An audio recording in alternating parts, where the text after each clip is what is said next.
What did you have for breakfast? Fuck. It's only a few hours ago. Scrambled eggs, avo, rice. Proper boring. Rice? Yeah. So my coach, and I'll get onto this in a bit, but like we were wondering if I had like a food intolerance, and I'd have pasta. Okay. But he said just take that out and stop bread and just switch to rice. So I've just been doing that since. Otherwise, I would usually have scrambled egg, bread, and avo. Yeah. Did you think that you had an intolerance, or did you think that It was because my recovery score was quite low, like in a few days. So basically, I have a heart rate monitor, and then every morning you have to sit there for 2.5 minutes, and it measures your HRV, so like your beats basically. And so if you're firing, your heart rate's firing, I don't know if erratic's the right word, sporadically probably, and it's not consistent, it means that your body's stressed, working harder to recover. Whereas if it's just consistent beats, you're in a good spot. You can take on stress that day. But it was happening like every day. I was just tanking and doing active recovery days. So like I wasn't like pushing my body, but I'd wake up, do this test, and it's still like in the 40-50%. We're trying to work out, and then it actually ended up being work and training stress. okay, come on, as opposed to diet. Yeah. Well, I think. I guess that's pretty important though, recovery wise, because we're what? I mean, it'll be week out from Melbourne now. Yeah. So what days are you competing in Melbourne? Saturday, and then if I pull up well, Sunday. If you pull up well? Yeah. So like just before the sim I did 2 weeks ago, I my foot had just swollen up like partially. My right foot, my good foot, for context, I've torn my hamstring on my left hand side and been recovering from that last 9 months. Anyway, thought it was a bit odd. Took a couple of days off running, anything impact, just to let it die down. Got to the sim, felt normal, absolutely blitzed the sim, running, all of that. And then on the Monday, it really ballooned up, and it was just my middle right toe. And walking, I notice it when you push off, and it's like you feel your hand at the bottom there, that like where it's hard. That's what it feels like on my foot. I'm walking, and I'm like, couldn't work it out. Haven't ran for the last 2 weeks. Haven't barely done sled push, burpees, anything that's like impact basically. Yeah. And it's still been there. It's got better. It's like consulting with ChatGPT about it and all this, and a couple of physios and stuff, and just trying to work out. And then my coach was like, look, just go get some proper anti-inflammatories prescribed from the doctor. Like the over-the-shelf ones won't be strong enough.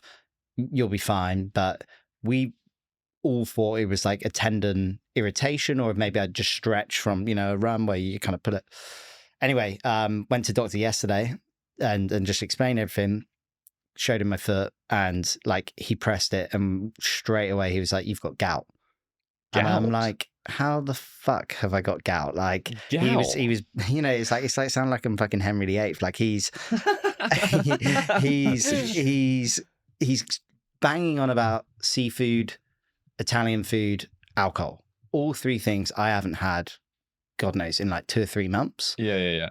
And I did say that to him, and I felt rude because I almost was like, I want to contradict this guy, but he's like, he was adamant. As soon as he pressed on it, he was like, "Yeah, you've got gout," and he's like, I've been doing this for 20 years. Yeah. Okay, I don't want to like push back on the expert here. Yeah, and then put it in like ChatGPT and stuff after, but like, it's good in the sense that, from the sounds of it, it's not tendon damage, which is good. And like gout is, sometimes it can just be a one-off. Sometimes it can be consistent. And again, it's largely linked to poor diet. But like my diet is pretty good. It has not changed for the last 3 years. Like I'm very consistent. I just eat the same stuff every day. I have been snacking more on sugary stuff and taking more supplements lately, which could add to what's happened. But diving into it deeper, like stress can be a really big cause of gout, and like that, I'm like, it has to be, because that week going into that sim, I know it's a sim, but like for me, that's almost like my initial comeback race. And I had an expectation of myself. No one else was putting the pressure on to perform really well, and it was just by chance. Obviously, that's the week I noticed the flare up, and then just running on it obviously made it a lot, like that hard impact and going relatively hard made it worse. And what actually is gout? Sorry, I actually it's like given I've done so much reading about it in the last 2 days, I should know. Yeah, Like, give it but a- it's like a crystallization of like, I don't know if it's fluid or what, just around like your joints, Right. and it Okay. just becomes really inflamed, and it has that like hard Hmm. feel to it. Is it like a ganglion? Kind of, yeah. Like I on think your so. wrist? 'Cause I've had that. Yeah. But it's usually in your foot. It's usually your big toe. It happens most common. But yeah, like I've only had one of my best mates when we first came out here get diagnosed with gout, but he was having spag bowl every night. He was eating his cheese, Okay. goon every time we That's went out fair. drinking. And Yeah. I laugh when I look back. I'm like, well, he fucking deserved it. Like Yeah. he literally was. You don't having- want it for him. No. But like, Yeah. you look at the traditional. Like, I've told a few people, like, not too many people, like, have heard since obviously I only found out yesterday. But everyone is like genuinely shocked. Like, how out of everyone have you got gout? I know. So anyway, I got some steroid tablets which I took today and yesterday. Seem to be working. Like, feel a little bit like like a little bit lightheaded now, and did yesterday, but it had definitely gone down. But I slept really poorly again, probably thinking about this. So it was quite it was actually more inflamed this morning than it has been in the last few days. It's Interesting. like just going through the walls. really So is. I'm still not going to run for the next couple. Like it's only 2 weeks, so like I know I'm not going to lose my running form. I'm still doing all my threshold work on the assault, but I'm feeling fitness wise like awesome. But this is just like a bit of an issue. I think it'll be fine. I'm still going to race, and if I have to take a few anti-inflammatories beforehand, I will. But like at this point, you'd have to chop my leg off to make me not hit the start line. Like I've just waited that long. I've done this much work. Been a while. As you know, from my comeback, like it's going to happen regardless. So Yeah. So men's pro, correct? men's pro solo, and then possibly mixed doubles. Or men's open doubles with a mate on the Sunday. I haven't decided yet, but it also really does genuinely depend on like my foot. Like I'm hoping by this time next week, inflammation has completely gone down. It was just a one-off, reduce my stress, feel great. No impact off the back of the Saturday race. But if obviously I wake up on Sunday and it's inflamed again, as much as I want to do a second race, I've got to think long term. And I've got a few other races booked up now that I can start competing again. Like I just don't want to jeopardize them. So That makes sense. we'll see. Yeah. That makes sense. I know. I thought I was nearly there. Like I was like, fuck, like the hamstring's been relatively decent, probably about 85, 90%. It's still got a bit of strength work to do. And I get like phantom pains in my tendon now and again. And then this happened on like the good foot, and you're like, I cannot win. Yeah. Even it out. Yeah, pretty much. It probably has. It's probably linked. You're wouldn't probably surprise me. putting more weight on your right because of your left. Yeah. And then you're It's like, landing it's funny just on the your most. foot. I'm still genuinely like, it's been 24 hours, and I'm still genuinely like shocked by the diagnosis. Part of me is like, do I just go see another doctor just to come back? I'm just like, nah, just run with it. It is what it is. Yeah. So what's the goal come, the men's pro? Get to the start line. Get to the start line. But no, seriously, like, I think at this point, I have to enjoy it because it's been so long, and competing with mates and stuff. But then I also look at my sim that I did, and it was a really good setup for sim. It's really accurate. Runs were outside though. It's like a 30-odd degree day 2 weeks ago in Narrabeen at Chocolate Box. That gym was really hot as well. And I ran at like 85%, hit an hour, and I felt amazing. Like I didn't feel fucked by any means. Like I could have done another few rounds. Everyone even said, like, when they were watching me, I was just like smiling. Like when do you do that in a pro solo race, right? And so that has given me a really big buzz of confidence that if all things went well, you could argue there's a 58 there, 58 minutes. But I think I'd be really happy between 58 and 62, just given where I've been now with this new gout situation, not running. But I can see in my training the last few days and the last couple of weeks with like that sim stuff, like fitness is going through the roof. Like we're just nailing it, doing it properly with my coach, like actually listening to my recovery scores. But everything, like I've been doing thresholds on the assault bike whilst I've not been running, and my heart rate's at 168, 170, which is like my threshold. And I like feel so comfortable. Whereas like prior, when you're in that like top of your threshold, you just feel a bit it's not comfortable, it's not enjoyable. But I like my session yesterday, I was like, fucking hell, I've been doing this for 50 minutes and I'm cruising. Yeah. So it's how you want to be. yeah, it's really exciting. It's really exciting, and I think if I can keep myself fit and healthy, like, and again, a lot of this is stress from I've started a new job.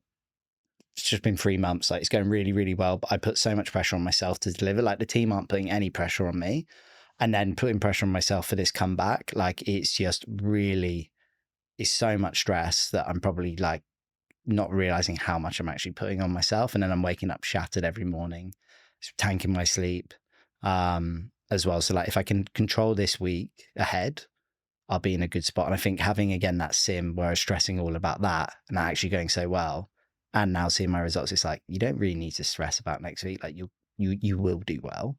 And again, it's just the first one. Like, one of my close mates is like, mate, just enjoy it. And again, it's just a start for me, I think, of like a really good season ahead. Yeah. I feel like, you know, you've done multiple HYROXes now, and you've done very well in them. Competed in half Ironman, you've done marathons, multiple other sports. But where were you before all of this kind of this fitness journey that you've kind of thrown yourself so deeply into? Who was the Dom Sheppard before all of this? Just a 9-to-5 recruiter. Yeah, literally that. And then I'd run a little bit, but like I wouldn't even know about paces and heart rates and all that jazz. But it was really during COVID when I'd started, I'd gone out of recruitment, gone into tech sales role, and just didn't really enjoy that role. So I started leaning into HIIT workouts, like during lunch or after work or before work, whatever, to I guess just let go of stress. Like, I love HIIT workouts because I truly believe for like that half an hour, however long you're doing it, when you're in a HIIT workout, working like pretty hard, you cannot think about anything else. I think it's one of the only moments during the day I'm so present because my mind just thinks about everything. So like, that is why I'm addicted. And I got so addicted to them. I was doing 2-3 a day, hard as well. It was kind of stupid, but like, again, it was COVID as well. So it's like, you could get away with it because you kind of were resting and stuff. But yeah, I just got hooked into it. Really enjoyed it. Started doing a few HIIT workouts in classes when we could return to that, and that was really fun. And then my brother had done HYROX in the UK and had asked him about that. And then one of my mates had done it in Hong Kong, and then I saw that it was coming over to Sydney and Melbourne for the first time. And one of my mates was like, "This is you. Like, you will absolutely love this." And yeah, he wasn't wrong. And thankfully, the first one went really well, and that's kind of where it's got me to now. So was HYROX what you did first, or I've seen that you kind of did a few different races and even scaling stairs around? Yeah. No, it's a good chat. Around the Sydney. So talk me through that. What went through your head? So funnily enough, actually, like, because I just love like running events and events. I think I'd only done a marathon prior. That was when I was 21, and then the rest was all just running events. Never done like a HIIT or CrossFit, HYROX or whatever prior to my first HYROX. And then, so yeah, actually, funny enough, the 2 weeks before the first HYROX, I did City to Surf. Absolutely love that. And I think I got 52 minutes, which was a PB. Yeah. Then the next weekend after that, I'd done Stadium Stomp, which is a stairs. So it's a quite cool event around Sydney. You run around all the stairs in the SCG. Then you go over to I think it's the Allianz is next door. Yeah. Allianz, do that. It's like 80,000 stairs. Like it's and I just loved it. As you do. Yes, you do. Yeah. And I've done that a couple of times. It's just a cool, different event. And like, they have like, you're just running around like a free, a quiet stadium with like music playing. It's just cool. And the Allianz had just been built. So it's quite cool running around this like brand new stadium and stuff. Yeah. Anyway, and then I had HYROX that weekend after. And like, by that point I was pretty knackered. So I just had no expectations. I'd done training, but like my training, like, or I cringe when I think about the way I was training for HYROX in my first season. Just quite sporadic, or a little bit just not like targeted. It would just always be like sims, basically. Like, like I never did any threshold running and all that. I would just run. And yeah, so got to that event. I was like pretty tired. Had a mate watching me in Melbourne, and ended up winning overall the men's open, which was like pretty cool. And like, I just did not expect it, particularly off the back of the 2 weeks prior. Yeah. Where was that at? That was in Melbourne in the showgrounds. Oh, okay. Yeah, and there was like maybe 5,000 people max. And I think really not even that, maybe. Yeah. And there's going to be 22,000 people this next week in the course of 3 years. Yeah. Which is pretty cool. Crazy how much it's grown. Yeah. So that's where it just kind of took off from there. So what made you focus solely on HYROX? What was it that kind of about it that means you dedicated so much of your time to now, coaching and training in it? Yeah, I think obviously it's got really popular, but for me it combinates two things that I love, like running and then like the HIIT workouts. So like for me it's just a no-brainer. I was gonna love it anyway. And I'd never in football or running have I represented my country before and gone to world championships and all this. So like to have that experience, like until I physically can't anymore. Hopefully that's like a while off after all this recovery. But like for me, I want to make the most of this as much as I possibly can. Yeah. And enjoy it. And it's been so good to me. It's like, it kind of has been life-changing in a sense. Like we wouldn't be sat here right now, right? If I hadn't done it. I do appreciate and think about things like that. So it's been so good to me that I want to share that experience and give to others the experience that I've had and help them have similar as well. So like that's why I went into the coaching. Off quite a few people asking me for it, which is cool. And I do have a coaching background prior to I studied fitness and personal training at uni, so like I do have that knowledge. I'm not just winging it. There is a basis to it. There are many, unfortunately, but like I do have the credibility that I trust the way that I approach my coaching is making sure that no one's overtraining, getting hurt and stuff, and then the knowledge of obviously doing a lot of races and so yeah, there's that side, and then that's also when I've been judging lately because obviously I couldn't race with my hammy. And again, it's more like I want to be there helping coach support. I'm not going around pulling people up on technique. I'm a head judge. I probably should. But so what you're saying is anyone racing in Melbourne if I'm around, you'll be fine. Yeah. Pick all the stations that you're on. No, like it's more like, again, just some of the judges, they'd be like a 60-year-old woman doing the Women's Open. She's not going to break any records. And they're like, no rep. And I'm like, man, she only has one knee. Like, let's just use our brain here a little bit. She's on one leg doing wall balls. Exactly. Like, and so again, like, that's where I'm coming from. It's like, I just want people to have a good experience. Like, again, it's been such a great sport for me.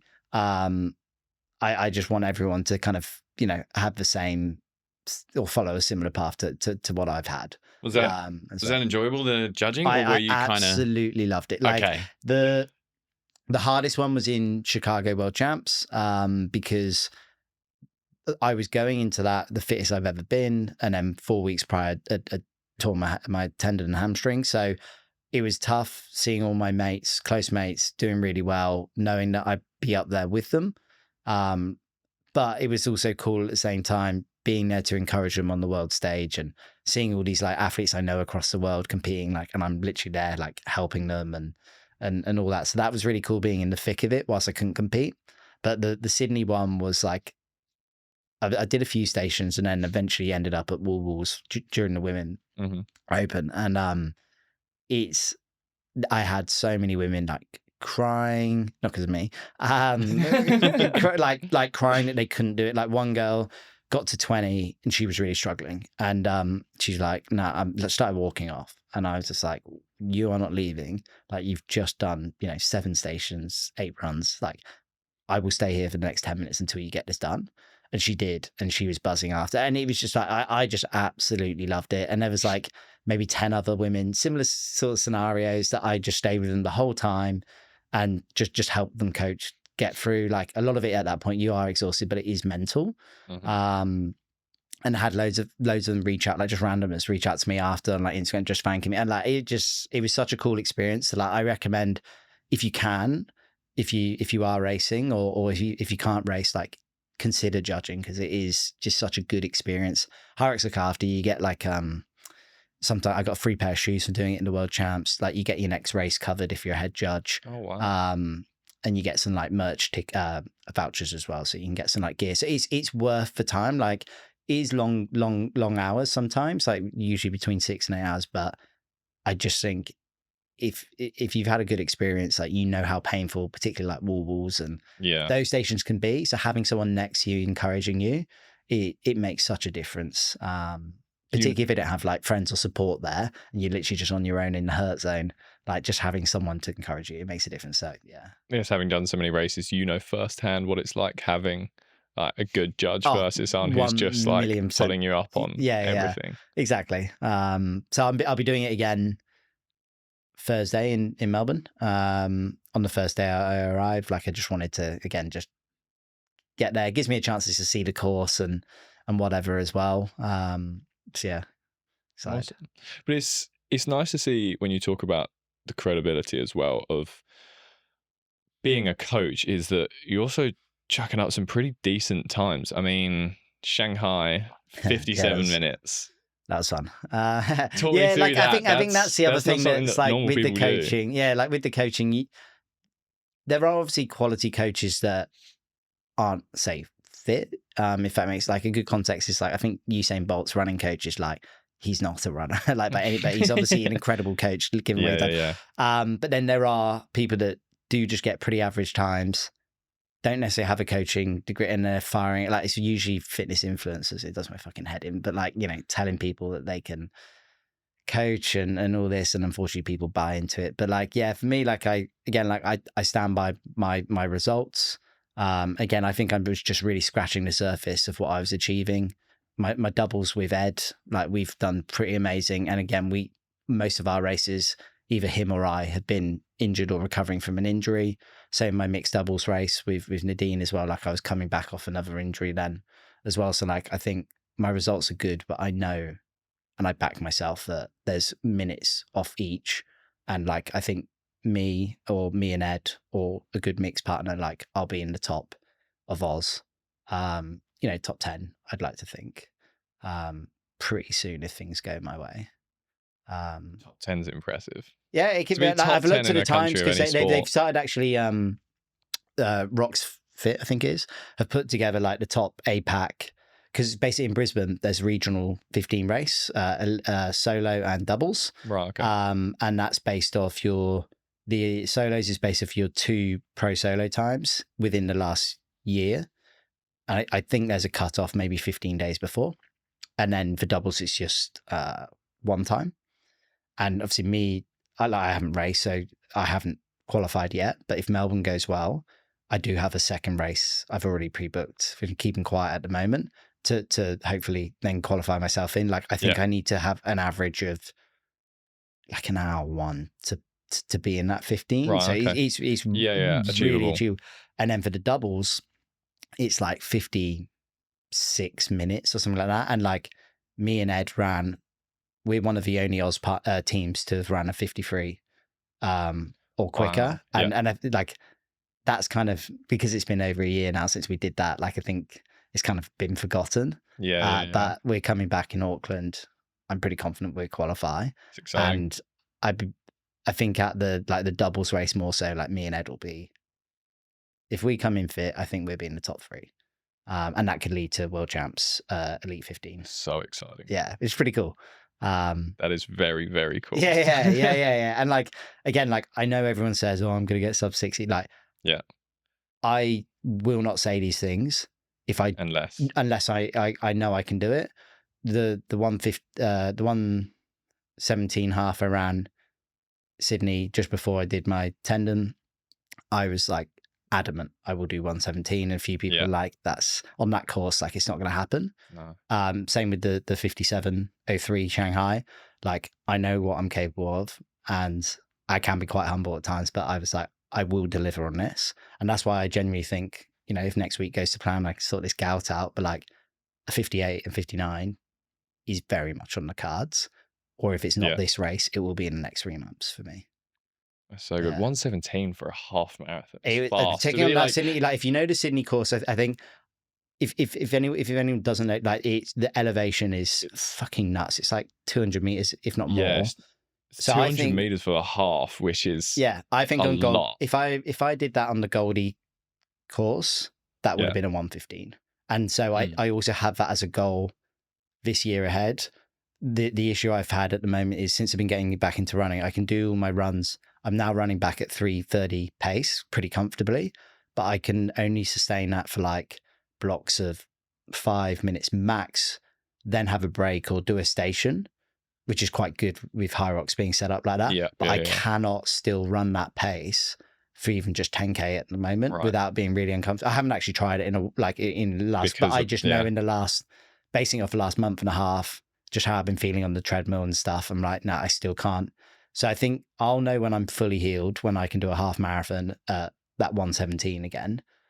Whereas HYROX, again, just because it's stop and start, it actually favors my tendon quite a bit. So that's the day I can do that half marathon. I've got one booked in. I'm going to hopefully do Noosa in May.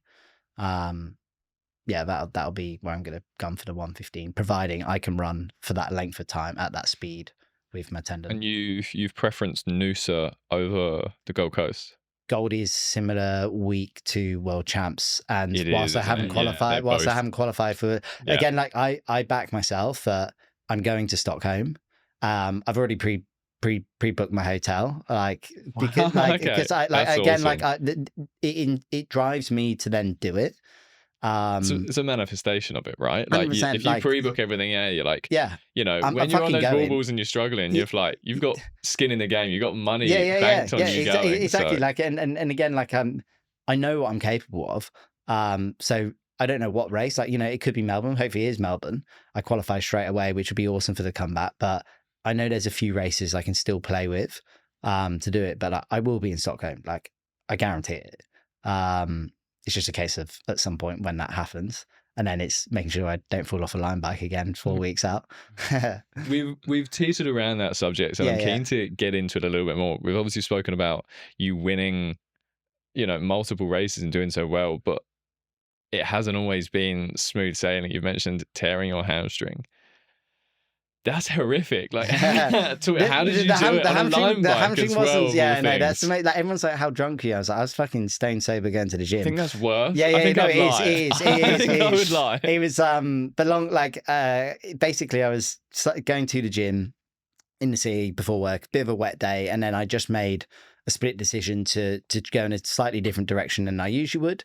But my mistake was I put the brakes on, but tried like skidding at the same time. It's just fucking stupid now. And the bike just completely went under me, and I stuck my left foot out to balance, but slipped at the same time. So it's like straight out. As soon as I landed, I felt the hamstring go. I heard a pop and felt down. I was like, oh, fuck. And so I stood up, and it felt like my knee had shifted a good 45 degrees. And I was like, I thought I'd dislocated my knee. I went to the gym because I was like, maybe it's just the impact and I'll just roll it out. I tried like walking, and like every minute I'm like, no, this is getting tighter and sorer and sorer and sorer. So told my manager, I was like, mate, I'm having to go to the physio at 9 a.m. Like, I've had a pretty bad accident. Like, I'll come into work once this is done, but I have to get this sorted. And saw physio, he's like moving it around and stuff. And he's like, you're not as in much pain, and like you still have movement there. So it could just be a grade 1 or 2 hamstring tear. Let's just get an MRI to check. So there's me thinking like, oh, worlds is still possible. And so MRI was for a few days there. So I'm like flogging myself on the assault bike and stuff, like, because I'm just like, I can't lose my fitness now. I've done all this work. In hindsight, it's like the writing was there that World Champs was off straight away. And got the MRI, and so not only had I torn my hamstring, which was like a grade 2, but the problem why it's been so long is I tore the top of my tendon, so like by the glute, which was more like a grade 3, and much more damage would have come off the bone, and then that's where surgery and like Christ would be way longer down the track with rehab than we already are as well. So I did a pretty fucking good job on it. So in that moment where you decided to drift a line bike and epically fail, that effectively cost you being able to do a good race at Worlds. Mate, like it's because I was just I'd qualified for solo, mixed and doubles. Like again, like I'd done the trifecta, which not many people had done to qualify for Worlds. So, but I was only purely racing doubles because me and Ed, my partner, again, I think both fit. We'd be in the top 10 in the Worlds at doubles. Like again, I truly believe that at that time. Ed also had some serious knee injuries, so he had already pulled out. So I've managed to get Gabe Heck in, who's American, been in the Elite 15, absolutely unbelievable athlete. And again, with him, I was like, fuck, like me and him are going to be, if not potentially quicker than me and Ed as well. So I was like stoked. And then, obviously I had to let him know the news as well. And he was great. Like he's obviously willing to put himself out there to help me and Ed as well. But yeah, it was frustrating. I can imagine like being in that where something that you've worked so hard for and it's just been kind of taken away. Like it's character building. It's fucking sucked, don't get me wrong. And the first 6 months because then you had it was absolutely nuts. You had Chicago World Champs, Sydney HYROX, Perth HYROX, Sydney Marathon, City to Surf. There were one or two other that I booked all of these. I was all booked, and I was like, City to Surf, I'm going to get under 50 minutes, and that would have happened with my running. Yeah. I had quite literally just started marathon training for Sydney, and I was going for a 240. Again, I backed myself that I can do that. Yeah. Obviously the Sydney races, trying to get pro solo sub 60 or double, I can't even remember what I booked now. Same with Perth. Yeah. There was like a lot of PBs on the cards, and I could just see my fitness like just going like that, and then for it all to come crashing down in one moment. It's so, I'd say unlucky. It's unfortunate that it just panned out like that, and it wasn't just like a bruise and a kind of warning. It was a full telling off of. It's been a journey. Like again, it's shit, but people say you come back stronger and all this, and like I definitely, my fitness is really good at the moment. And again, I think that's a lot down to obviously the way I'm working with Chris, my coach now, but my mentality is like, it was already pretty good, but it's like, I do think it's on another level now. It's just now a case of like staying fit and healthy for the most part, and doing what I've said I'm going to do and achieve as well. So it's been tough and it's stressful, but it's added a new part to this whole kind of HYROX journey. And I think as long and I've shared quite a lot about the whole journey itself with the last 9 months, and that is because there's a lot of people that do go through injuries and stress and whatever, and can't train and compete. So like if I can at least share that I've gone through similar and how I've dealt with it and all this stuff, and it helps inspire someone to get themselves back into the gym or change their mentality, that they'll get back to racing, like that's for me like all I care about. As well, like I'm not doing it to increase like my social like it's purely because like I know I can inspire people with the following that I do have. Like I think I'm quite lucky that people do look up to me, and I think maybe that's because I am like a 9 to 5. I'm pretty humble and all of this, but I also do the hard work, have the results. So like I want to just be able to give people that confidence that like it can be done, particularly when the situation's not going your way. Especially when it's not going your way, because it gives you that kind of that human element that not everything is going to go right, but when it doesn't go right, that's when you'll find out who you really are. Because 100%. when you're presented with no other way out, you've just had this injury, you've got no choice in terms of you can't then compete. It's okay, you're going to start rebuilding, or are you just going to give it all up? And like when I come out of that MRI, when it was confirmed, like I had like tears, and it's like, and I had to go to work. It's fucking shit. But like I let myself, I said, you're having a day of like really down, and then it's like, right, rehab starts from tomorrow. And you are going to do exactly what, because like we're all guilty of it. When a physio tells you to do this, you do it maybe a couple of weeks, if that, maybe twice a week instead of the 7 days. And just I was like, no, like you have to do it this time. I still pushed it a bit with like doing a lot on the assault bike, and I caused a further injury from doing that.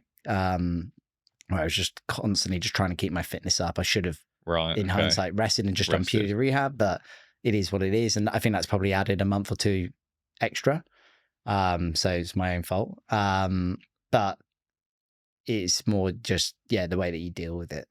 I could have easily have thrown in the towel and just gone, what's the point? But that's not me. And I rely on fitness so much anyway. Like for me, that's why I was on the assault bike the next day. Like, yes, there was thinking, oh, I want to keep my fitness just in case of work. But like, truthfully honest, it is because I knew I could escape my head for at least an hour of what has just happened. Yeah. Even if it puts me in more pain and discomfort, at least I don't have to think about the situation for that escape. Yeah. Really important point there is that the 9 to 5 thing. Because like a lot of people, and you mentioned fitness influencers before, you look at them and you're like, yeah, all well and good if that was the only thing I was doing. Yeah. Like, sure, I could do all this stuff if I had all the time in the world like them. But I think that's really important because your 9 to 5, I think it's a very common theme amongst HYROX CrossFitters, that kind of HIIT workout. It is the people that are high stress environments, high stress jobs. They do these things, block everything out, be present, and then to have that stripped away just from a small little injury that happens like that. Yeah, really important for people to realize that, okay, just as long as you are following your rehab program, you're doing what needs to be done. Yeah, to get back into it. I think that's a really important message to push out. Yeah, and like everyone has different stresses in their 9 to 5 jobs and that, but like I am in recruitment, which is sales role. I have sales targets. I'm selling a person. There's a fly going around. Yeah, I'm selling I'm selling a person, which that's right. Yeah, let's try and get it out. It's gonna be another. Oh, he's gone that way. He's gone towards that direction. There we go. Brilliant. 9 to 5. Yeah, so like I'm in a sales role, like I have sales targets, and my say product is a person, which I think anything can happen in their life for them to then not take the job, so you're back to square one, blah blah blah. So like it is a very high stressful role. Again, majority of that stress is actually me putting pressure on myself to perform. I treat it just like I treat my training and my racing as well. Like I will outwork everyone in the room, but the downside to that is then like I am like on from 6 a.m. with my training through to work, then another training session. Like it's just a long time, and that's why I'm exhausted quite a lot as well. So yeah, it's when you do then have like an injury like that and it takes you away from being able to go to your coping mechanism, which for me is like a HIIT workout or just going to the gym and stuff. It's such a mind fuck as well. So that's, again, that injury made me realize like running as well. Like I absolutely love running. That's the best running I've ever done until that accident. And even just going for a 5K jog out around Centennial Park or down by Bondi, it is the coolest thing. And you don't realize that until you can't do it. So you can't. Yeah. It makes you so much more grateful for what you do have when it's taken away. Yeah. But in actual fact, I think people should, be grateful more often for what they do have. Yeah, and it's the best time to do it, right? It's the fucking nicest time to do it as well. Yeah, instead of doing what you did. Yeah. Put that away yourself. It's like sort of handicapped yourself on that one. That's one way to do it. But you still ran in Chicago, right? It was just ran to loose word for it, but basically, really good mate Lockie Clancy. He felt bad that I'd obviously paid a lot of money for my ticket and flights and hotel and all that jazz and judging, but wasn't gonna have my own experience. And he said, "Look, I'm happy to walk, run, do most of the stations. Like, I want you to have this experience at the same time." And initially I was a bit like, what is the point? And then it's like, you know what? He is right. Like I worked hard to have that spot. Like I deserve to at least have a run around or walk around. And it's kind of cool to say, you know what? I actually just competed at World Champs on a torn tendon and a hamstring. Yeah. why not? And then on top of that, we had got budgie smugglers had given us like some Australian Team Aussie That's what I wanted to budgies. bring Yeah, up. I knew you would. That's why I put it up. That's where I was leading, yeah. And I think quite a few people from the team bought them. Obviously, I got a pair anyway, and so did Lockie. And then a few days before, I was like, "Oh, did you pack your budgies, by the way?" And he obviously knew exactly where I was going with this, and he yeah. And I was like, "Okay, are we racing?" And he's like, "Yeah." It's like, "Fuck it, what? Like, I might as well make the most of it. Like, it'll be fun. It might cheer some people up. Who knows?" See, we had our shorts on right into the tunnel and then took them off. And like the Americans were just like, "What the fuck is going on here?" And, like, thankfully, there was a few, like Matt from Unit actually was in our in the tunnel with us as well. So we actually had a few people that knew us, in our wave. And so we were having a bit of banter with them. And basically, the plan was we would jog half a lap, walk half. Yeah. But half a lap is behind the stadium seats, so like no one can see you. Right, and then I was like, maybe it's a bit of a pride thing. We'd jog the bit where like obviously everyone can see us. You're not gonna walk. No, exactly. And then Lockie would do majority of the station just because I couldn't, because we were still doing pro weight as well, and like that would have been fucking stupid. Yeah. So like we agreed I would do farmer's carry, which I'll go into in a minute, and then wall walls. I was meant to do lunges as well, but I was like, it's probably a bit risky. And Lockie his plan was to go as hard as he could, knowing because obviously we we're going to walk / jog. So it was brilliant. So like we set off, start walking, and then we start jogging in the crowd. And as soon as we turn that corner with the first crowd, everyone's face just lit up, and like you see everyone getting out of their face. It was so cool, and just so many people like cheering us on, and I absolutely loved it. And it was just fun. You could just see it brought a bit of fun to the whole event, and it took out the seriousness of it. Yeah. We got to the ski. Obviously, there's like they must have 50 skis. Everyone from our wave is completely gone by this point because we're so slow. Yeah. And the next wave still was like probably 5 minutes away from starting. So it's just me and Lockie on the ski, and it was like you two so fun. We had like 30 people just around watching us, and he is ripping this fucking thing like, I don't know what he was holding. It was like 135, 140 pace, just putting himself in the absolute ground.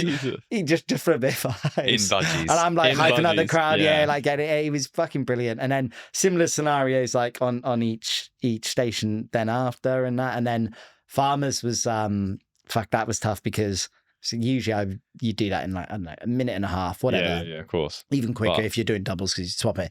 But I said, I'm doing this whole thing, but I couldn't obviously run. So I had to do the 32s, and I think it took me like 2.5 minutes, maybe slightly longer. Yeah. My shoulders were on I was going to say, but I was like, no, you do not drop this. And even Lockie was like, you do not drop this. Like he was in my head. It's like, you get this done. It's a long time it really, like you actually, like it doesn't sound it, but I promise you, like do your pro solo farms carry and walk it. Is fucking so tough. If you've ever done a dead hang, that's a long time. Exactly, exactly. And then and you've also got your budgies, and you're like, fucking hell, like I hope nothing slips out by this point. And it's all going through your head. So anyway, did that. You would have just told him to fix it. Yeah. I can't drop these. Fix me up. Pretty much. And then we did lunges, and then we got to wall balls, and in my head I was like, oh, I'll just do 50 and then let him do a few, like see. And as soon as I started. I actually don't think I got a no, like, I don't think I got a no rep, maybe 1 or 2, but he was like, you're doing 100, like unbroken, like you are doing it unbroken, and like just kept, and I was like, oh fuck. And then, I was churning him out, and I was like, I feel all right here. I mean, given I've just walked and jogged half it, but like my tendon at this point was quite painful. But yeah, it was a cool way to finish, like 100 unbroken. Then got on his back. We did a piggyback across the line and stuff. And that looks awesome. It was just honestly like it was the best experience I could have had at the situation. Again, kind of goes to that like inspiring people, like when it is shit, like you can make the most of it. Loads of people come up to us after and just like said they really enjoyed it, which was cool. And then we just got massively shit-faced outside after just like in our budgies and stuff. Yeah. And I'm incredibly grateful for Lockie to gone through that with me and just made it what it was as well. Yeah. And I think that shows a testament to, being down in the dumps, but it doesn't matter. Make the most of what you've got, not what you wish you had. In that moment, of course, you could have just been like, just on my hamstring, can't race, is what it is, not even going to go. But you still went, you showed up, you got it done. Yeah. 127. Well, that was the other bit as well. Like, I forget about that. So as we finished as we come into the final walk run, and I was like, fucking hell, like we were like 8 or 9 minutes away from an hour and a half or whatever it was. And I was like, no, it would have been slightly more. But I was like, we actually could do this under an hour and a half here.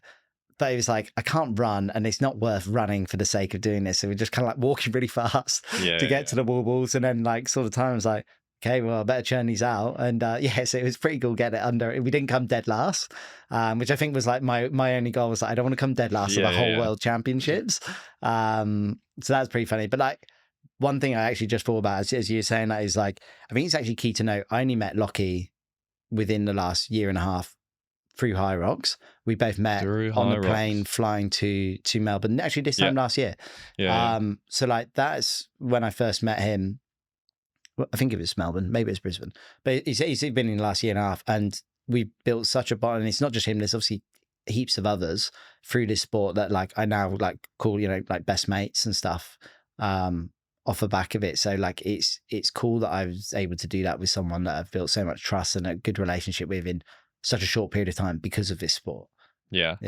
Because of this. And I feel like it is nice that you can take the seriousness out of it and have like the good crowd. I mean, when you see all like the London marathons and when you see people turning up in like the costumes, it's effectively that. And it's nice to see that that's 100%. It's not just in the marathons. And it's like, I feel like where it's all round in loops, you get to see people multiple times, whereas a marathon you kind of see person go past once, whereas they're seeing 8 laps of or 16 laps. There's talks of doing the budgie. I actually want to do. I kind of want to do them and set a fucking good time, just to again, like, it's a bit of fun, but I don't know. I just it'd be quite world funny. Record budgie smuggler. I mean, that could be that could be a good one. Budgie champion. Yeah, I mean, there's someone I'm partnering with in Auckland, and we've talked about it. It's going to be a bit of a fun. It's on the second day, so it's not a serious race for us. But we've talked about doing something fun. How's the chafing sitch with 8 kilometers of running? You don't realize it at all. I didn't anyway. I think I was more so nervous that my balls would just like fly out. So and like on the world stage where everyone's got their phones and stuff. I think during that first bit of the tunnel, like you just constantly check. And then as soon as we started jogging, I'm just like constantly like every minute just double checking. And then by that point, you just forgot. You're like, well, if it happens, it happens. But I remember we come around the corner at one point, and I think it's Christian is his name, the who owns and who started HYROX.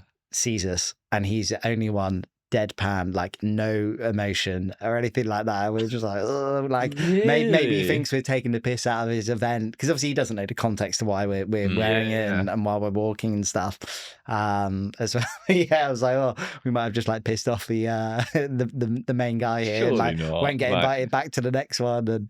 But everyone else loved it. So I think it's nice to see that it's not exclusive and it isn't all seriousness. I feel like it can get a little bit at times, and it's all got to go for the best races and everything else. But that's what makes HYROX so good, is that it's open to everyone. And it's like, it doesn't matter who you are or who you're with. You can turn up with your mum, your sister, your cousin, your best people mate. Race with their like mums and dads and stuff as well. It's I think that's what makes HYROX so special, is being able to do that. So I hope he saw the post later and was like, okay, supporting of it, because to take away that bit and make it, you use the word invitation, and I'm like, I really hope it doesn't get like that, where I think it's an invitation only kind of sport, to the elite clubs. Let's steer away from that kind of thing. But are you a budgie guy?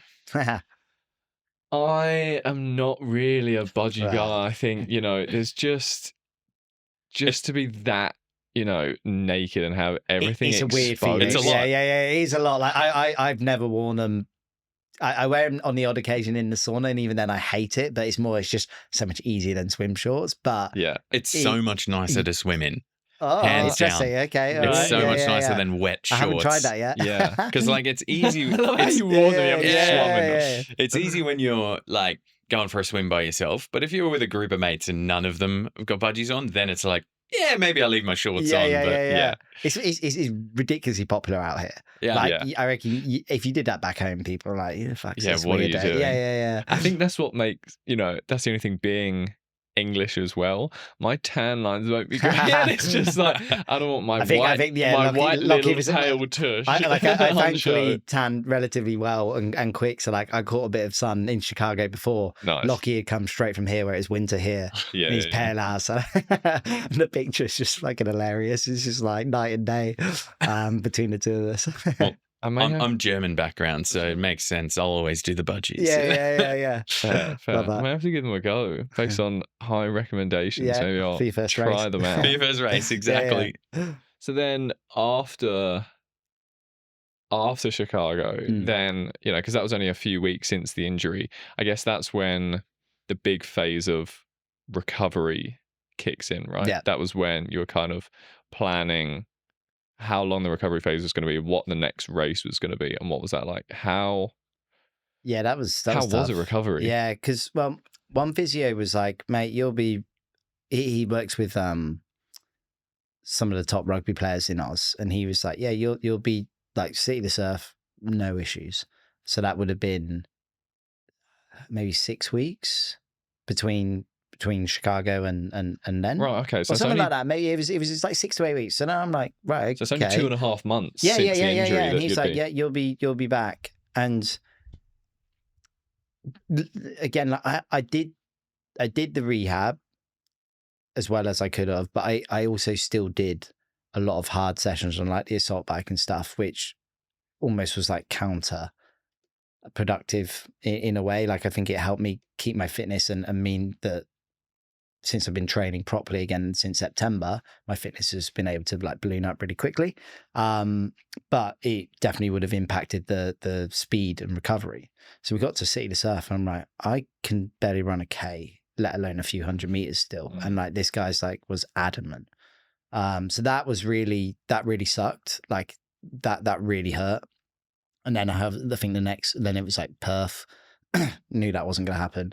And then it was the Sydney Marathon. I was like, do I just do it and coast it and see what happens? And again, it was just like, it's so stupid. Like you can barely run 5K without being in discomfort. Like just, you're going to have to just swallow ego and the pain of not being able to compete or race or just do it because I wasn't going to compete and get a good time.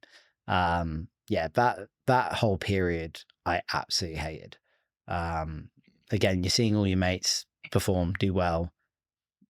Some of them you could argue you're probably going to beat as well, but they're all leveling up as well at the same time. So you're like, fuck, okay, like when I get back, I'm going to have to be even stronger, fitter and whatever than I was before. So he starts playing on your mind about that as well. And then you're like, I booked Melbourne. I was like, you know what, I think I'll be ready by then. And as it was getting closer, it's like still late August by this point, like still could not run 5K without severe discomfort.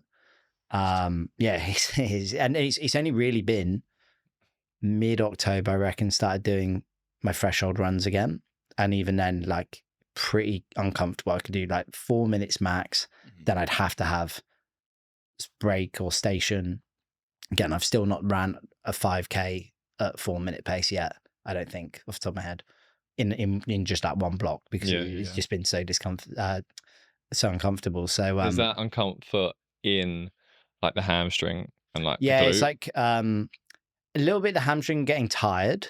Right. Okay. But basically what happened was when I started doing all this cycling and stuff as soon as the injury happened, just to keep my fitness going, I got such a really bad strain down here because my understanding is that it's overcompensating. It's working because this half and this half is fucked basically. But I was doing like, I've gone from cycling maybe an hour or two a week to 7 or 8 hours. Wow. Do you know what I mean? Just because it's and it's like replacing my running, and it just caused so many issues, and I just had strain under here. It was so tight, and thankfully it's gone down a lot since, and that's really only been the last month that I've really not really noticed it too much. Almost a blessing and a curse not being able to run as much with like my foot recently and stuff, because again I do think it gives this a bit more time to heal. Yeah. But yeah, it's just like It's a roller coaster. it is. Yeah, it's like I still can't get over the foot. I'm just like, fucking, I've got so far. I'm like right there. We're a week away, and then I get this fucking foot issue out of nowhere. It's my good foot. Like never, not that I can think of like had this before. I don't think so anyway. And again, like nothing's changed my diet, etc. But I'm just going with it's just been stress. So how long's it been since your hammy? So that was mid-May. So I think it is like 8 or 9 months. 8 or 9 months. Sounds about right. Yeah. It's been a fair, and to still be feeling and then it my now. last HYROX would have been 1st of April. So because I'm not counting Chicago.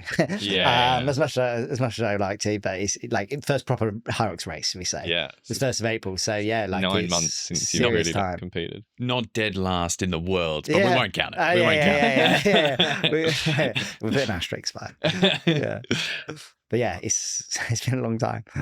So what are you doing recovery wise? Because don't mean to I don't want to rub it in your face at all, but it's like I haven't had any like serious injuries. Like I've gone through like shin splints and things like that. Yeah. And that was just, physio and taping. But I'm interested to see what was the physio process like of a big tear like that, where you almost, you're almost written off. Do you know what I mean? It's pretty serious. I mean, it wasn't far off that. Yeah. So oh Christ, what have we done? So from a physio perspective, see a lot of massaging, needling, particularly on that strain to keep, because it was just getting so bad every time. Needling really helped. It released a lot. What kind of needling is that? Is that just where you go? They just literally needles into the muscle or the tendon? I've been seeing How does this. that work? There's a guy called Mitch and Bondi who does a bit like Chinese medicine practice as well, Right, but it's not quite. Dry needling? Yeah, but he does it with like shock kind of therapy, sort of. Interesting. Okay. Because it's meant to be more effective to spark your tendon to start repairing again. So that's certainly been one thing I've been doing quite a lot. Seeing him, he's been great. Couple of different physios just from like where one or two have had to leave to go to do their regional work and stuff as well. Like they've been. So like strength work, isometric holds are really good for when you have like bad hamstrings and stuff as well. So a lot of that, quite a lot. I've only started doing mobility yoga again because I actually found doing that stuff early on when you've got a really tight and broken or whatever hamstring, it was really hard and it actually made it even worse by doing more stretching. Okay. So you can't do that. Running, when I eventually started getting back into it, was like a couple of 100 meters, walk for 2 minutes, a couple of 100 meters, like super boring stuff. Then I go to rehab in Bondi Junction. It's in my building, which is like been great. But I've been going there for the year or so before that anyway, and the team are amazing. But like they've got a great setup. So you had oxygen tank, red light therapy, compression boots, sauna, and ice bath, like all of those things that you should really be doing if you have access to it anyway, as part of your recovery. But particularly when you've really fucked up a muscle or a bone or something like that, those are the extra 1%ers that are going to help reduce that timeline quite significantly. And are you a strong believer in saunas and ice baths? Because there's always a bit of controversy of like, oh, ice baths, you shouldn't do them because it like blunts the growth from, if you do it straight after a workout, it kind of stunts the growth that you actually want from an exercise. I think that depends. Like if you're strength, then yes, for sure. Like you shouldn't do an ice bath after strength, but I'll do it quite a bit sometimes on my easy days or after some of my cardio sessions, because again, it helps the muscles just relax a bit. The sauna, this is, and it's like 3 zone 1, zone 2 training, like extra cardio training, because if you're sitting there for like 20 minutes, your heart rate, if it's a good sauna, you're probably going to be around 100 beats per minute, maybe a little bit more, which again is like your zone 1, zone 2. So you're not doing anything. You're just sat there, but it's an extra 10 to 15 minutes or 20 minutes of cardio on top of what you've just done. And I think that's helped also increase my base fitness as well, but it's also getting me adapted to heat more quicker as well. Like we compete in Australia, it's hot, even in stadiums, it's really hot and it's noticeable. And I think the sauna in that's why I actually use the sauna quite a bit. I used to use it for a bit of mental training. It's like I'm sitting in this for 25 Yeah. minutes. It's 70 degrees. Like it's not going to be fun. Traditional or infrared? Infrared, but it's a really Really? hot That's one. Yeah, it's you're wild. infrared over traditional. Only because that's what rehab have. have. So yeah, Okay. otherwise I would, I don't care if it's. I'm not the stickler for it has to be red light or whatever. Just because it's what they have. Ice baths I found with the inflammation was really helpful. Particularly after a session where I could just feel it's a bit sore, so I'd just chuck myself in there for a couple of minutes, and I would come out and just feel a little bit better. Yes, there's still a lot of science if it doesn't work, but I'd felt like it just made me feel a little bit better after a workout.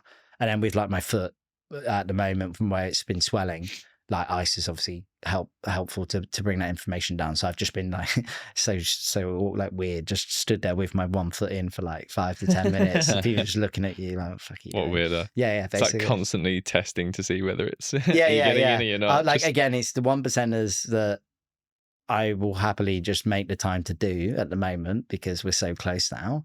Yeah. Like I'll throw the kitchen sink. It same with the hamstring and tendon. Like I was like, whatever I need to do, I will do it.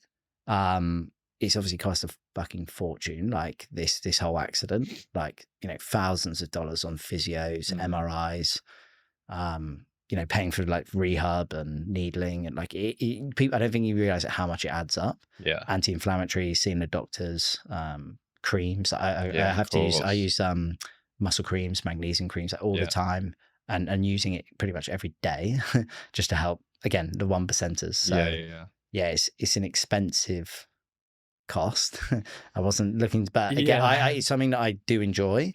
When I do race or compete or just train, like again, as we've said, like this whole time, like it's my anchor when I'm having tough days and stuff as well. So if that means having to spend more to do that, I will. And like I've not been drinking or socializing as much as a result, so I'm saving some money there. Yeah, and I will always.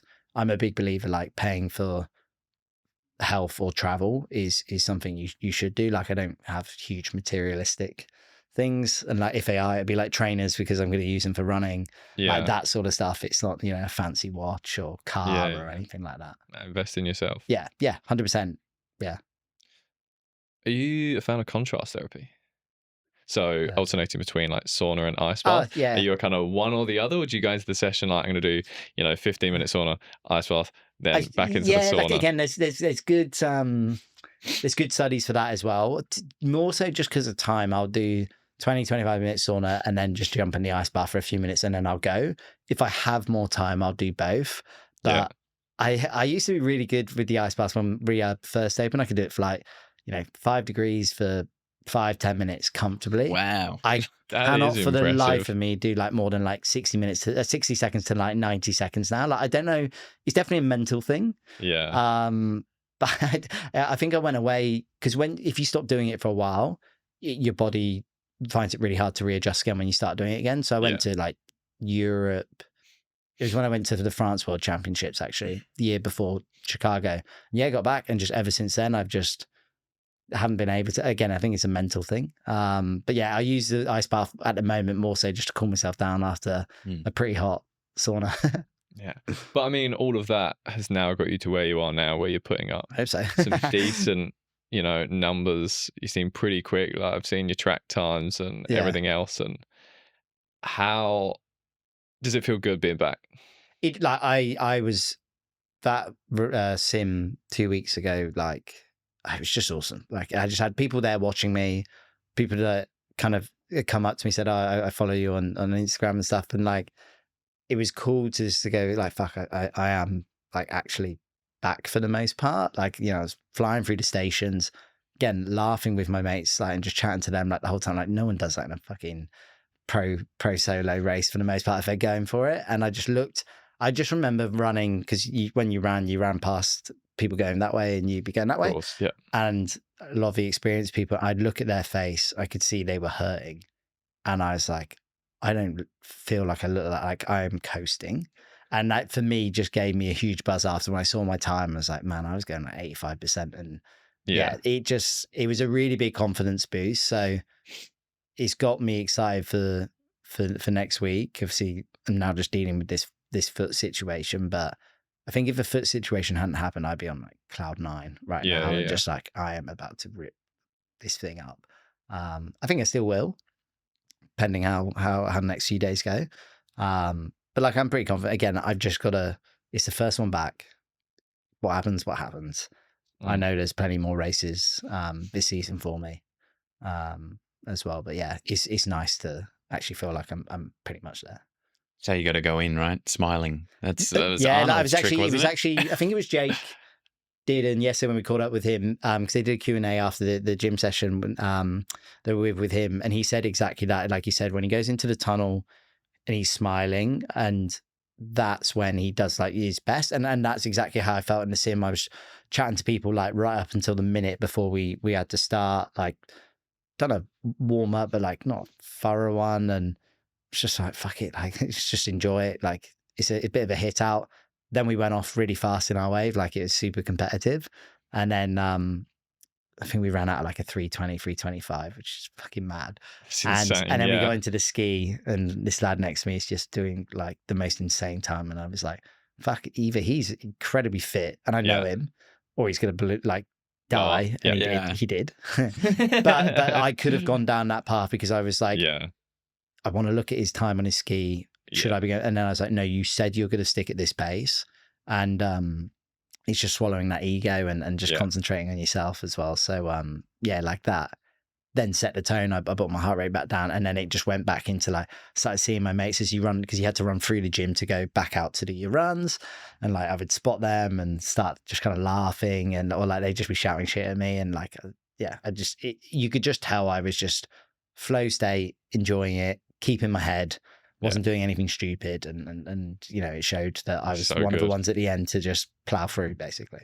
So good. How do you, and this is something that our previous guest asked as well, how do you navigate your intense training schedule and, you know, the recovery that you've mentioned with a full-time job and a pretty intense job as well? You know, Yeah, it's yeah. not quite, it's pretty, it may not be physically taxing, like you're not kind of running around lifting, but you are Oh, mentally, for sure. Yeah. there's a lot that goes into that. How do you kind of balance that? That's a good question. I mean, it's just time management. So like I wake up at 5:45 in the morning, and then with my coach, we have this like heart rate monitor that does this like particular test, and it'll tell you your recovery score. It's also based off like your sleep, are you feeling sore, and you have to fill out a quick questionnaire. Then depending on that, he'll dictate if you do the session that's already prescribed for that week, that day, or if you're doing like a slightly reduced or an active recovery day, again, depending on your score. So depending on that anyway, like I'll then go to the gym, and it's usually still 2 hours a day. So 1 hour session and then another hour session.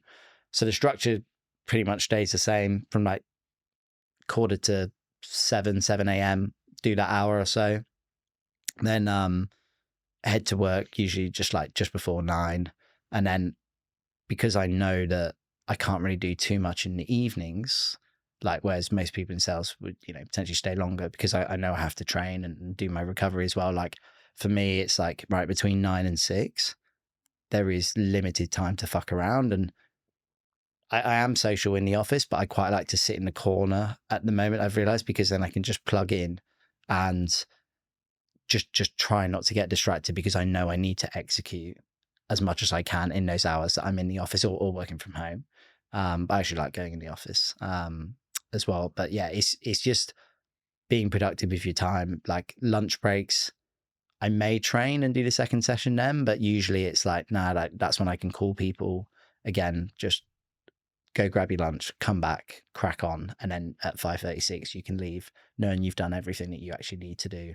You don't really need to jump back on online, which I haven't really had to do. That's kind of how I've been managing it for the most part. But socially, I've had to knock back so many events. I've stopped drinking, which largely was part of the rehab, because if you start drinking, that tanks your rehab. But also, like, I'm paying this coach good money. So if I start tanking my recovery score because of drinking, I'm not only fucking up myself, but like I'm paying for something, and he's just gonna be like, you know, go back on the stepper again. I'm like, fucking hell, like, why am I paying someone to tell me this? So it's like little things like that. It's just being really, you just have to be disciplined. if you really I want was going it. to say, I think that's what Yeah. is so interesting is how disciplined it seems like your schedule is Yeah. of turning up at this time, training in this way, Yeah. putting your heart rate monitor on every Yeah. morning. Yeah. And Yeah. it's like, Yeah. everyone talks about the kind of the C-suite, the top level stuff of, oh, how can I get better? But it's like when you actually just say, oh, you need to be doing the basics, which is just heart rate Just turn monitor up. on, Like, just yeah. Yeah. having, Yeah. coach and just being disciplined. And I Yeah. think that over time, it seems, It feels a bit robotic, and like there's been a lot of weekends lately where I am shattered. I'll do my training, I will catch up with mates, enjoy the sun and stuff, but like I just want to go to bed relatively early and just really get my sleep back up, because during the week it is tough, and that's probably with work stress. So then I'm fresh to go again on Monday, right? But then I do have moments where I'm like, oh fuck, like I see mates go out or do stuff and I'm not being part of it. I'm like kicking myself because I'm missing out and I feel like I'm not being social. But then I do go, well, this is something that you're enjoying. You know what the end goal is Melbourne. And it's only a few more weeks away now. Obviously, like a couple of months ago, it was harder because it's like, fuck, it's still so long away. But like you need to be disciplined now if you want to get these results. So like I do think it will pay off. Hopefully it does. But like I am a bit conscious of that as well. But I'm not an elite by any means, but like, you hear the elites as well. Like Jake did, and it's a classic one. He said it multiple times. Like his friends know why he does what he does and what he's trying to achieve. And they respect that. And like mine, all of them, my work, like everyone's great and respects what I'm trying to achieve. So no one's trying to kind of derail me. And I said not next week, week after, once Melbourne's done, like the Thursday or Friday after work, like we're going out for drinks, like I'm getting blind. Like I just want to like a reward and just celebrate and almost just show my appreciation for my mates and my work colleagues for not really kicking up a fuss that I haven't been coming to the socials or not drinking on the Christmas party and that sort of stuff as well. Like and then I do have a fun like I am fun in the office, but like I am fun like on nights out and stuff. Like that's been the hardest part. It's just like you feel like you're holding back. it's tough to make those sacrifices. Yeah, I didn't think it would be as hard as it actually has been, particularly last couple of weeks with like more socials, Christmas party. Obviously, like this time of year, it's like silly season. It's good fun. Yeah. Clients want to go out and do stuff, and like and like because I'm still new, I need to go out and meet clients and drinks and food and stuff, and like it's even just going for zeros, like it's really tough mentally. And like I get more anxiety sometimes thinking, fuck, like how am I going to get out of this event quick, because I still need to do my hour training like tonight, and like I'm still having to think like that. So yeah, it's tough. Because I want to frame it, because it's like all these small things, and I know this is something we brainstormed, but all these small things add up, and like you're slowly pushing more and more into getting way more serious with the training stuff. But was there for you, was there like a turning point or like one specific moment where you've gone from, it's like a hobby, and then you've gone, no, I'm going to turn it up now? Or was it just a gradual? That's a good question. Yeah. No, I love that. I think off the back of the 5703 Shanghai Open, and then the half marathon, the 117 on that course, I was like, I felt like I was just scratching the surface of like really understanding my body, how it reacts to certain types of training, and taking that more seriously. So like at that point, I was like, okay, this season ahead, I can get some serious PBs and like make a bit of a name for myself in Oz as like one of the really good athletes out here. And then obviously what happened. So I think that was the moment. And as soon as that the accident did happen, it was like, I'm not going to let go of these goals. Like they will happen at some point. I'm now going to have to be incredibly patient and wait a long time, but I need to do the work to get back to where I was and better. And I actually think, again, gout, remove the gout situation right now, but, and like the tendon's still a bit funny, but like, I actually think I'm fitter now than I was, for Shanghai. Half marathon, you could argue probably, but because I haven't been able to run that distance at that speed, probably not. But like from a HYROX perspective, I think I'm way on a better level than I was kind of pre-injury, which is really exciting.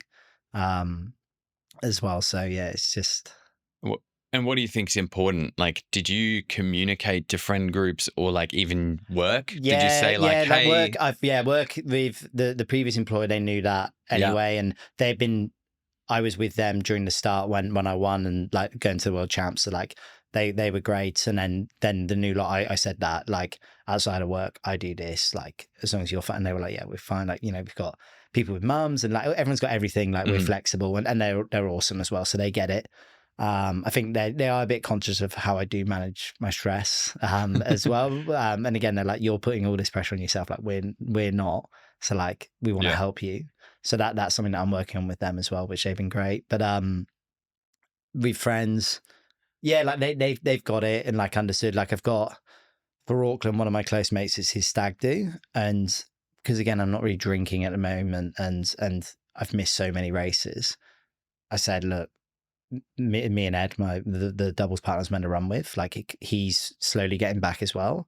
We should be making our Auckland comeback, and like I know I should be there for your stag, but like you know how important this is to me as well. Like I will be there for the wedding. I will be getting pissed at your wedding, but like I really want to go and do Auckland. And he straight away was like, mate, I get it. I know how much it means to you. And he had just had a hamstring injury not too long ago, so like he knew exactly where I was coming from, Yeah.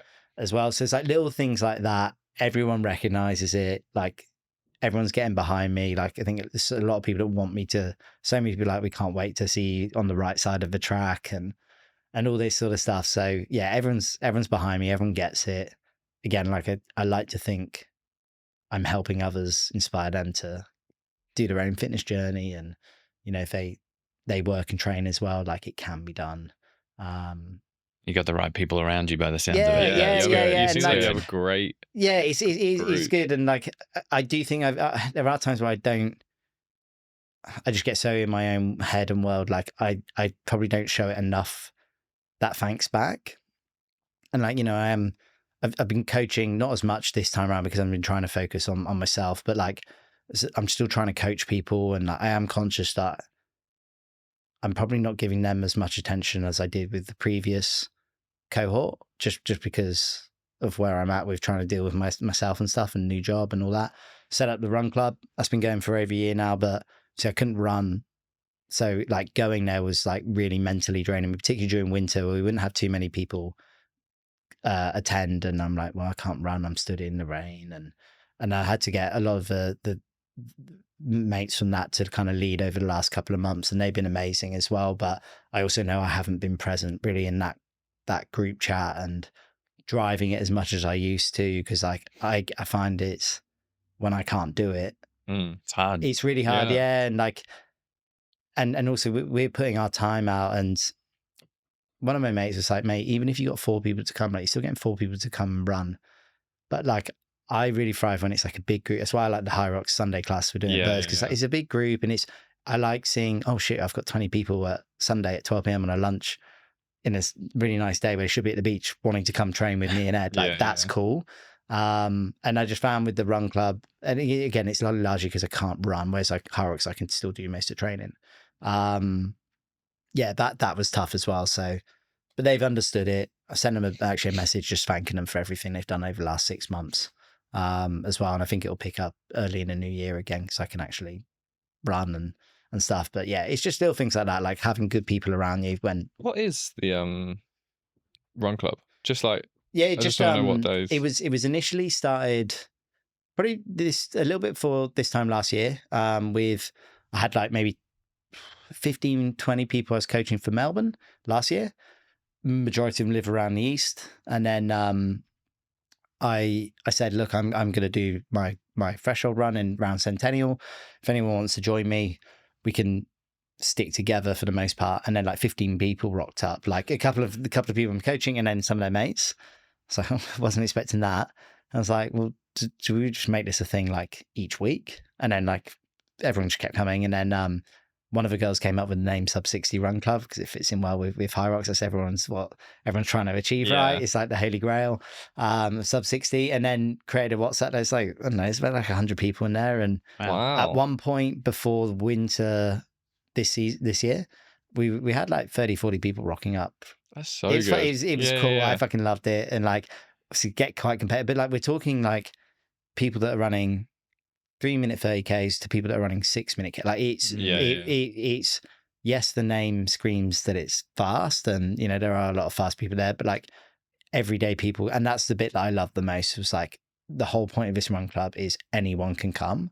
We're going to stay within the same area that we're running. We always mix up different routes and stuff, but like no one's really left behind as such. Like we always finish at the same spot, and you know we're waiting until the last person's done their K or whatever reps, whatever we're doing as well. But yeah, it's been cool. Again, I think I need to take a step back and actually look at like that and like how many people we've actually kind of got randomers I've never known before to come. Same with the HYROX Virtus classes, like inspiring them to do something. And then some of them have like gone on to run it. Yeah, like some of them never ran 5-10K before until they started doing that run club and started signing up for events and absolutely love it now. So like there's a lot of stuff like that where I'm like, I actually really need to take a step back and go, all of this stuff is like you're helping others, whilst it may not directly feel like it's benefiting you at times because you're going through your own shit. Like you are actually helping others as well, which is kind of cool. And it all started organically, which is nice. Yeah. Massively. Massively. Now you've brought a mystery item for us, a little show and tell. What have we got? I'm very excited for the mystery item. I wouldn't like I'm expecting big things. It's going to inflate in the room. I was thinking of some fun ones, but I thought, again, I said it earlier, we wouldn't be here if my first race hadn't gone the way it had. So it's a line bike. Yeah. It's a 4-out line bike. No, so I've got where are we going? This is my first ever HYROX flag from Melbourne men's.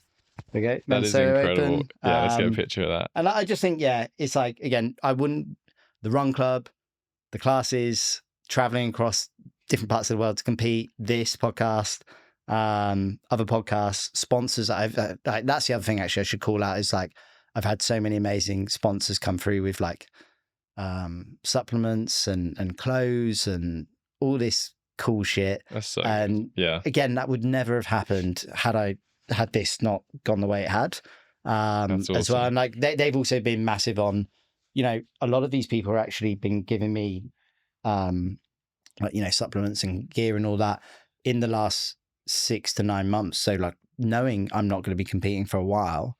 Yeah, and they've put their faith and trust in me, and like that I'm going to, you know, do their brand good just on socials and everything as well. So that's another thing that's I think it's actually really important just to raise. It's like that's been really cool having people kind of trust their brand in you, knowing that you're actually not racing anytime soon as well. Because there are times where I feel like it, kind of going back to your question about that, you know, how was that first period? Like I felt like a bit of an imposter.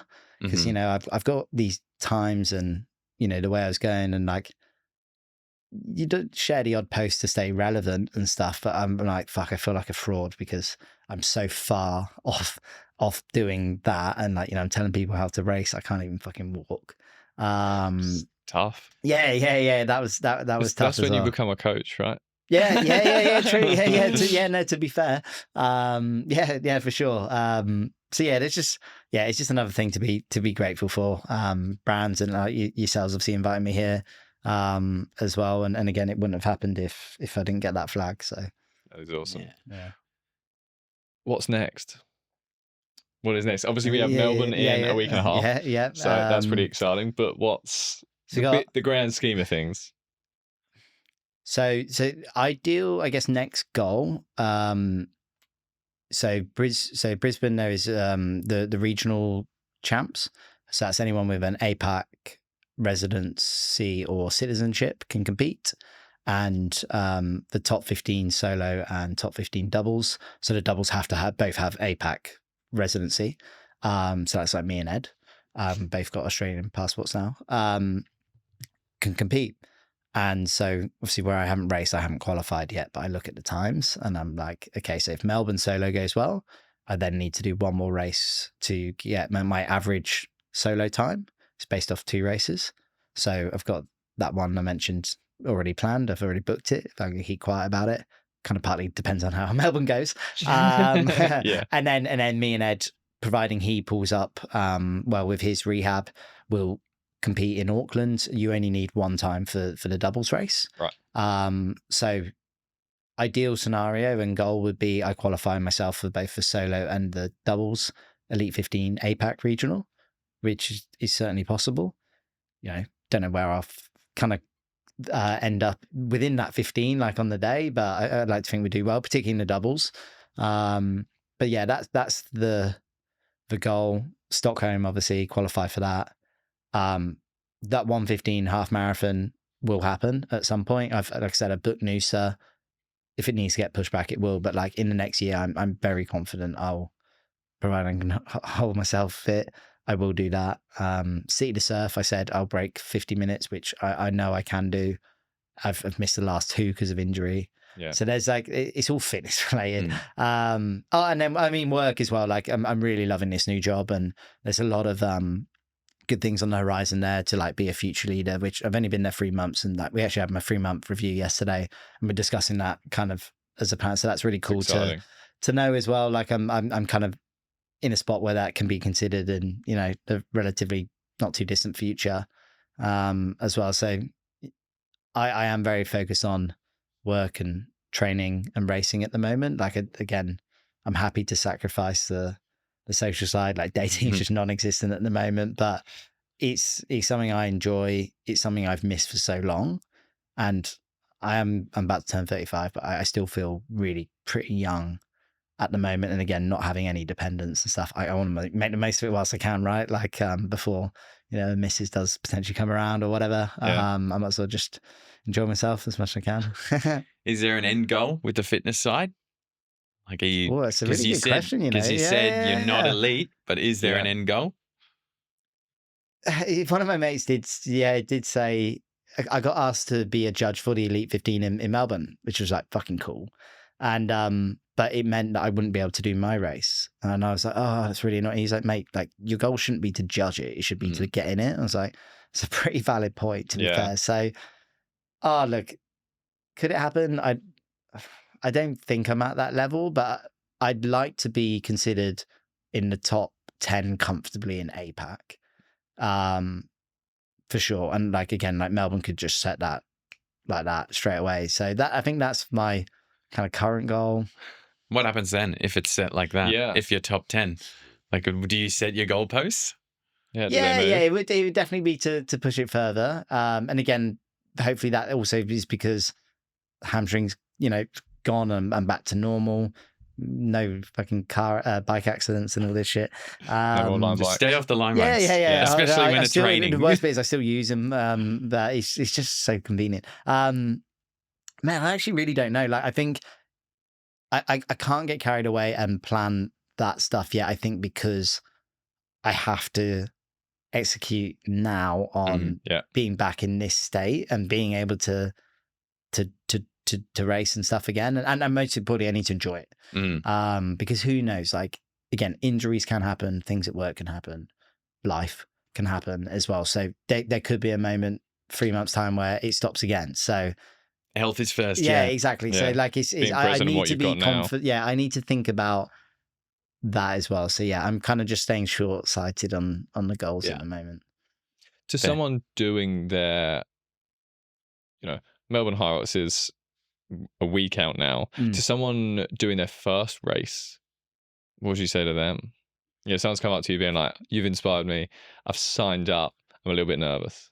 You got to embrace the nerves. Nervous is good though, because it shows that you care. I've always been a big believer that, like, if you're nervous about something, it's because you probably care about it. So that's a good thing. But at this point, hopefully you've done some training. So like all the hard work, like you're not going to get fit in the next week. Like you've done everything to this point. It's just about relaxing, looking after the body and taking care of it. But like the biggest advice, and everyone says it, is do not go off too hot. Like it's so hard when you're in that tunnel, the start tunnel, and you've got like AC/DC playing, and it's like got a voiceover like, you've been training all day, like all year for this, and like this is like what you've been waiting for, and you're like, oh fuck, I'm about to fucking send this. You got like, other people like around you just like ready to like fucking rip in. but that is where you can fuck up your whole experience straight away. Like there's so many people that go off so hot, they run a run pace that they've never ran before in that first K, Yeah. and then ski a ski pace they've never skied before. And by sled push pull, like they are fucked, like they're walking. And that actually happened in that race, my first ever one. There was some guys that shot off way before me, and I was like, fuck, okay, like Yeah. I'm because I'd never done, I didn't know what to expect. And we got to sled pull and they were walking, like flat out Wow. walking, completely exhausted. Yeah. So I'm glad I didn't end up doing that as well. Yeah, But yeah. I did that in France at my first World Champs, and I paid the price of it. It's the worst race experience I've ever had, hands down. I learned so much from it. I'll never race like that again. So that would be my advice, is like just swallow ego, let people go off in front of you, because I guarantee if you're at a similar fitness level to them, you'll probably overtake them in 3 to 4 stations time. And probably other, which again, Jake did mention this in the Q&A yesterday, was like, when you are going really hard, and I've been guilty of this, particularly in the solo races, you do actually forget what you're doing and the environment. Like, it's a fucking cool environment. Like the stadium, the music, you've got friends.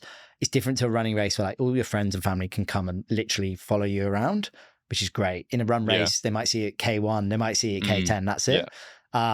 Like try, if you can, just spot them in the crowd, or at least embrace hearing your name called, because it's a cool thing. It gives you a boost. Doubles, it's easier because you have that break whilst your partner's on, and so you can look around. That's why I think I enjoy doubles a lot, because you can just a little bit like appreciate, like even things like the music, you can just hear it, and it's just a bit of a buzz. Solo, like if you are racing pretty hard, that shit goes out the window. Like you just can't think about anything. It's just so in, and then wobbles hang on for dear life. Basically, yeah. So that would just be like my advice, is obviously don't go off too hot. That's more like just strategic, but just try and enjoy it, because it is such a cool experience. If you had a message to the younger you, the you from 5 years ago, is there anything you'd want to be able to send back to yourself? Yeah, it's relatively young.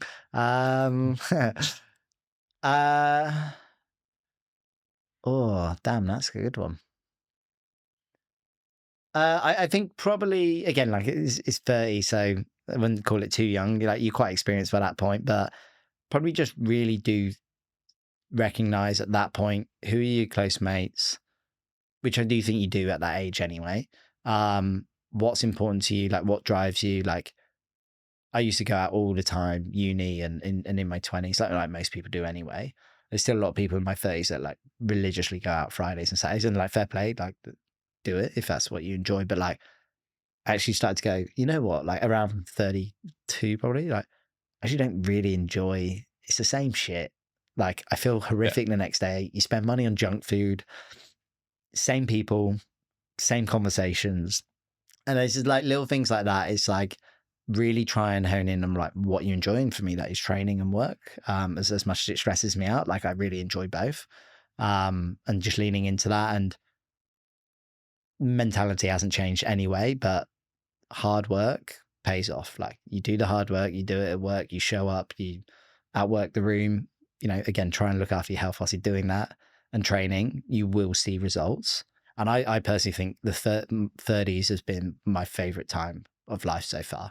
Like 20s is fun, but I think 30s smashes it out the park. Like so many people think the other way around, but like, you know, you typically know where you are with work. You've got that closer friend network. Like, you know, you should be earning kind of reasonably good money to enjoy yourself, and you might have assets, and you know, maybe starting a family. And like from a training perspective, like particularly for guys, like it's usually in their 30s is when they start, like from a running perspective and like a HYROX, start really getting into like just starting their peak phase. Like for most males, I think running, like your absolute peak is like mid 40s, I think. So that is such a long, and like you look at the, I had no idea. Yeah, like you look at the elite 15 athletes, majority are low to mid 30s, and like, or John Wynn, I think he's now 40, Aussie. Still could be like, you know, this. So that also, as annoying as the injury was, it's like you have plenty of time. And like I said, I genuinely think from before the accident and now, I'm at my fittest I've ever been now. And again, I think I'm only just 2 months into just starting again. So, what could I, if nothing happens in the next year or two, where could I be at 36, 37? Hopefully like that. So, Brilliant. And I think I'm kind of excited to see the mental aspect of what you do there as well, because you've mentioned a few times about like the stress that you put on yourself, but it's like, because that's self-inflicted, it also means that it can be self-mediated. Yeah. So it means that you can turn it about, and that, you can do something about it. You can sort of do the right thing. So I'm excited to see what you do there as well, because I think Melbourne will be a first taste of that. I actually said that to work. Towards. I said, I think I'm going to be, because the first 3 months of a new job anyway is stressful. You want to show credibility and work again hard, and got to meet clients and everything else. And then throw on like all this expectation I've got for my comeback, and like it's a big thing. It's such a big thing to me. And I've obviously put the expectation of a time, even though I don't need to. Like, no one cares at the end of the day, but I do. So I think once next weekend's done, regardless of how it goes, I will be a lot more chilled. And I think it's nice it rolls into that Christmas period where I can go, right, 9 months of hard work, stress, graft is done. You can have a bit of time off and just chill, and start looking forward to the races and work for the rest of the season ahead, and come back with much clearer mind. So I think for me, next weekend is much more than just racing. I just think a lot of weight will be off my shoulders, knowing it's done now. Like, you are kind of relatively back to normal. I want to finish on something fun. If you could, because of how much you're doing HYROX, we'll keep it on that kind of topic. But if you could add or change HYROX in a way, something that you'd want to see, you could add a little bit element to kind of spice it up. Maybe it's a different station. Maybe it's running in a different way, or budgies. Yeah, maybe it's mandatory. Mandatory must do 1K. No, I want to hear your thoughts. Oh God, that is a good question. There's two things I like, and I heard that they do this in the States, but I've never actually seen it advertised. It's like ruck, so with a weighted vest category. Ooh. I was like, that would be pretty cool. Like, I'd definitely be keen for that. And then the other one, I was like, fuck, if they had thrown the assault bike on, and it's like maybe I guess it'd be meters, because it'd probably be a K. That K or 2, probably a 2K because of how quick you can do it. But like, that would be pretty brutal, because like the ski, you go off too hot on an assault bike, you notice it very quickly. So that is all brutal shit. But like, it's something like those would be kind of cool. So either add an assault bike in, or add a military version. Actually, you know what? Even just when we had that Q&A last night, so supposedly, obviously, HYROX is trying to be an Olympic sport, right? Yeah. And it gets announced for Brisbane 2032, what the selected sports will be, and that's quite soon. Mm-hmm. And that's why exciting. They've been standardizing their elite races now. Yeah. So we could find out in the next couple of months that it's going to be an Olympic sport, and like, for me, that's fucking cool. That's like, so cool. An Olympic sport, everyone can compete in kind of like a similar style with fans around, and like. Yeah. You do realize what that means then. You're no longer the guy at work that's just doing HYROX. You're an Olympian. God. You're training for the Olympics. Team, that would be pretty. That is a really good point. Yeah, Dom like, Sheppard, imagine that. Yeah, that'd Olympian. be cool. Yeah, it'd be cool. Like, I don't know how they would do it, but like, you'd have maybe like your top 10. Each country has top 10 solo athletes and doubles athletes that compete together against, top 10 of every other. That would be fucking epic, to be fair. Yeah, don't know. Who knows? That would be super cool. Yeah. Well, I guess that's what's to come. Yeah. Dom, it has been an absolute pleasure. Thank you so much for taking the time out of your very busy, disciplined day. It's been a pleasure to find out all about you, your history, and I am so excited to see you race. And I'm glad, because I'm going to be there, so I get to watch it firsthand. So I'll be there when you cross that finish line to see you come through. So no, I love it. I'm excited again, for you. Like, thank you. I think having these chats whilst I'm in this kind of frame of mind and dealing with my foot and stuff, like, it gives me that time to actually reflect, like, what a journey it has been, get me excited. From where I felt when I walked through the door earlier, I was just tired and thinking about my foot, to like, now I'm like, I'm actually really excited again. Like, I appreciate it. It just means a lot to me. And hopefully to your listeners they enjoyed it as well. Well, hopefully it locks you in. Yeah, 'Cause yeah, if you've that's talked bloody about hope it so. now, Yeah, I you know, gotta, right? you gotta pull through. Yeah, no, I thank you guys. I wish you the best of luck for next week. Cheers. Thank you. What would you like to know from our next guest? What has been your best race or competition? And what has been your worst race and competition? Ideally, it's because you've gone and fit. Like, it's not because you had to pull out mid-injury. But more importantly, what did you learn from the best and what did you learn from the worst?